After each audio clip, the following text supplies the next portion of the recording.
for example, suppose you're starting a company. Okay, the moment the company is getting registered, or you are entering into a new house, the moment you are entering into the new house, etc., the graha conditions at that moment can tell you what is likely to happen in the future.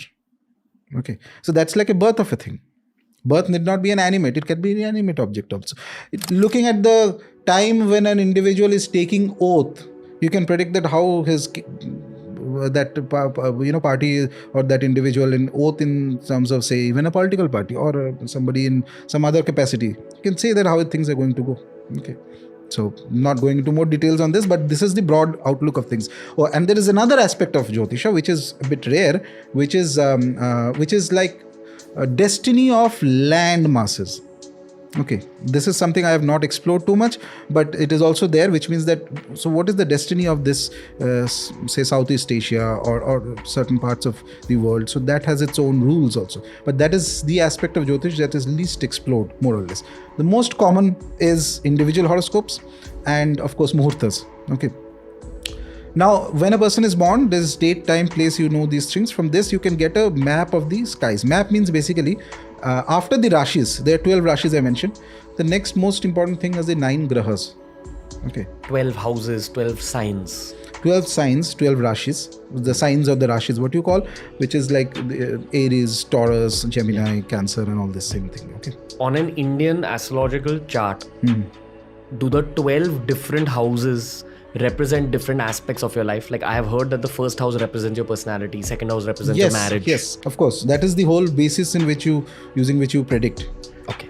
But only Rashis are not enough. Next comes the Grahas. 9 Grahas are there, the Navagrahas. So it is important here because to mention this.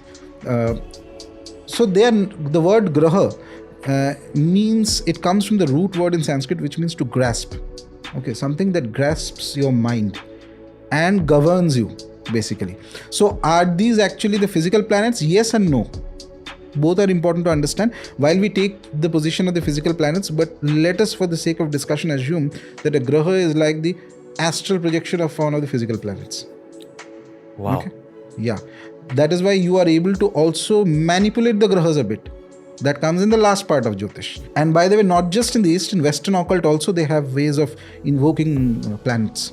Okay, so what exactly is it that is invoking? If you're doing certain sadhanas for Jupiter, for example, Brihaspati, which is Jupiter, suppose.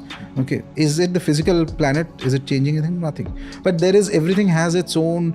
Let us just take a projection of itself. That projection, which contains the essence, the tattva of the graha, can interact with you and cause certain changes, one way or the other, depending on how you are approaching it. For example, Saturn is Shani, is the god spoken about in the Puranas. No, it's not like that. So God means not in the god. So these are grahas. Is the Devata spoken about in the Devatas are higher than this. Devata means if you say Shiva or Ganpati, they're much higher than this. Okay. This is just personification of the planets. Personification, correct word. Okay. Personification of the planets. Let's look at it that way. Okay. And it has certain effects. It can have effects if you approach it in a certain manner, positive and negative both. It is an accumulation of, right, as you said, the birth chart gives you an accumulation of what karmas you might have done till that point of time. Okay. Now what happens, as I was mentioning in the other podcast, is that 99% of the people, I think, I don't know whether I mentioned it, so 99% of the people lead their life just as a reaction to actions they have performed. So when I get a question from somebody that what is the purpose of my life, I'm afraid to say out of 100 people, 99 have no purpose. You are just reacting to things that have happened. That's all. Okay. Purpose and all that comes in later. For very few people, they have it. Most are just, what purpose? You finish school, you go into college, then you work, then you get married, then you have kids, then you grow older, then you die. That's all. कौन सा purpose है?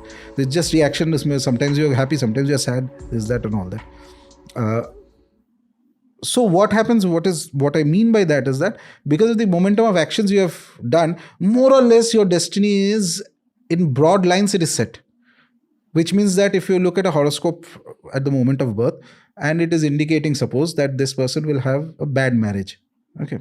There are almost 99 to 100% chance that he will go through bad relationships or marriage in the context of the times.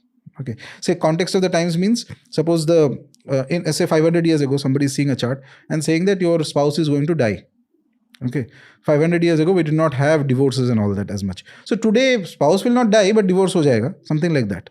Okay, so more or less, that's what I mean is that because the accumulated momentum of karmas are such that the chart kind of 80 to 90% will sort of give you a broad indication of where it is going, and it will happen that way. The intensity may differ, but the basic lines are kind of set, because at any given point a person is not alone, or he is not outside of time. There's a past and there's the future. The pressure from the past and the pull from the future is what makes you at this moment in time. And only Kal Bhairav can take you out of time. Okay,